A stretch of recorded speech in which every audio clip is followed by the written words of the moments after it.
दिल्ली विधानसभा चुनाव में आम आदमी पार्टी की बुरी तरह हार के बाद इंडी गठबंधन में टूट की चर्चा ने जोर पकड़ लिया है। भाजपा तो पहले से ही इस गठबंधन पर सवाल उठाती रही है। अब इसके हिस्सेदार भी उस पर सवाल उठाने लगे हैं। शिवसेना उद्धव गुट सांसद संजय राउत ने दिल्ली की हार के बाद आम आदमी पार्टी और कांग्रेस पर कड़ा हमला बोला।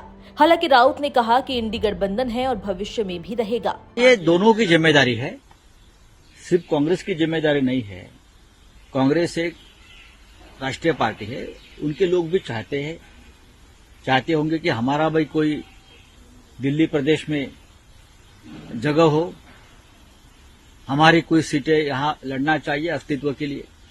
तो ये आम आदमी पार्टी और कांग्रेस पार्टी दोनों की जिम्मेदारी है कि बैठकर सीट शेयरिंग या क्या करना है क्या नहीं करना उस बारे में बात करनी चाहिए थी एक दूसरे के साथ। आपने अलग अलग चुनाव लड़के दोनों हार गए।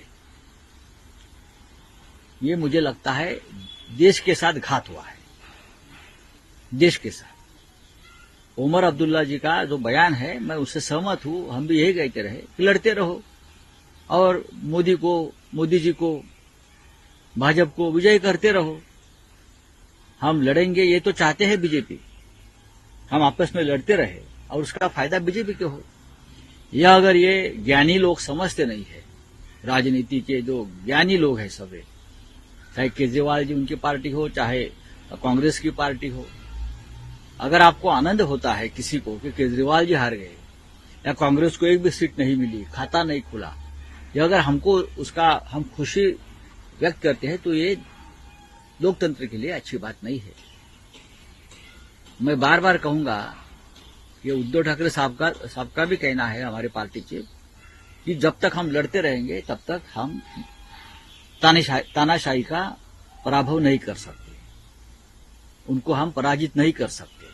ये अगर हम नहीं समझ पाते हैं तो हम राजनीति नहीं करनी चाहिए देश में। संजय राउत ने आगे कहा, दिल्ली में हार दोनों पार्टी के कारण हुई है।